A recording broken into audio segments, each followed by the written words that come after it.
ए, B और सी मिलकर 10 दिनों में कोई काम कर सकते हैं। ए अकेले उस काम को 30 दिनों में तथा बी अकेले उसे 40 दिनों में पूरा कर सकते हैं। सी अकेले उसे कितने दिनों में पूरा करेगी?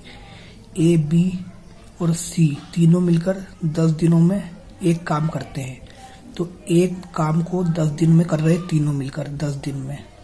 तो एक दिन का काम कितना हो जाएगा? ये इसके नीचे आ जाएगा बटे में, 1 के बटे में 10। तो एक दिन का काम कितना हो जाएगा? 1/10 तीनों का। अब ए उसे 30 दिन में कर सकता है, एक काम को 30 दिन में। तो ये अगर इसके बट्टे में आ जाएगा तो 1/30।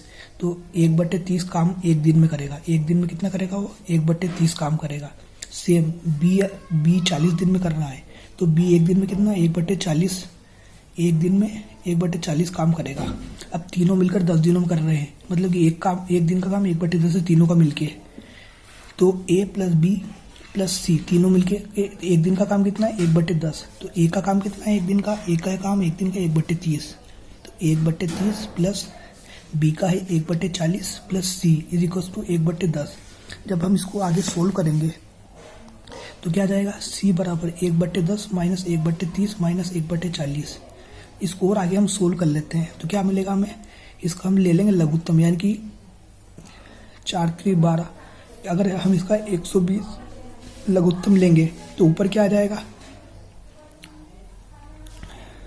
12 माइनस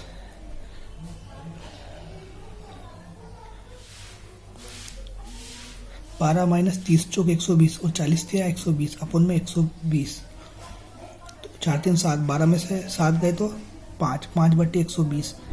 5 × 5, 5 दूनी 10, 5 चौक 20। तो ये क्या आ गया काम? अगर इसको हम उल्टा करेंगे तो क्या जाएगा? दिन 24 दिन है कि सी उस काम को 24 दिनों में कर देगा। तो इस तरह से हम इस टाइप क्वेश्चन को सोल्व कर लेंगे।